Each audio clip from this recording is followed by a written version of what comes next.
President. I have the honour to introduce draft resolution L1, Rev 1, entitled Promoting Reconciliation, Accountability and Human Rights in Sri Lanka, which has been proposed by a group of states comprising Canada, Germany, Malawi, Montenegro, North Macedonia, the United States and the UK.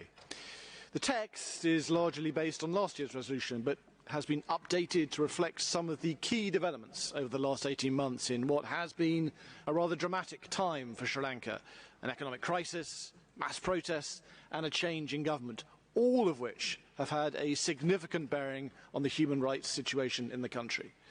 The draft both recognises the challenges which Sri Lanka has faced during the period and acknowledges progress where this has occurred.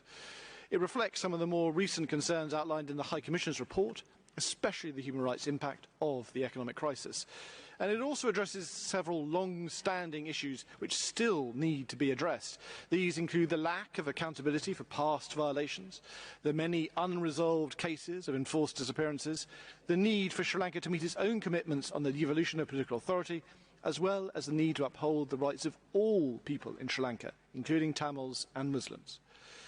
The main requests in the resolution are in operative paragraphs 8 and 18.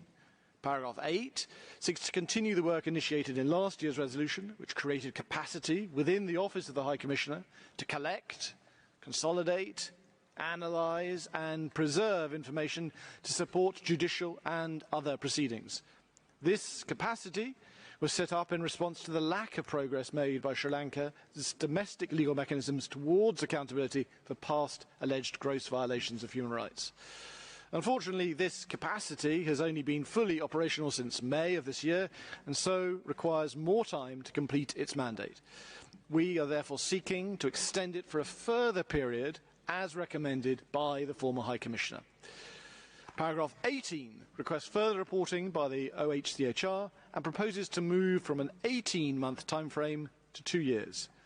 This is in recognition of the severe challenges which Sri Lanka is currently facing, allowing Sri Lanka sufficient time and space to make progress on human rights in what we all recognise is a very difficult context.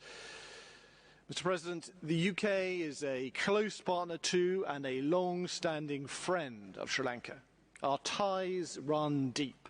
We bring this resolution in order to help Sri Lanka address ongoing challenges and in order to encourage progress on reconciliation, justice and human rights.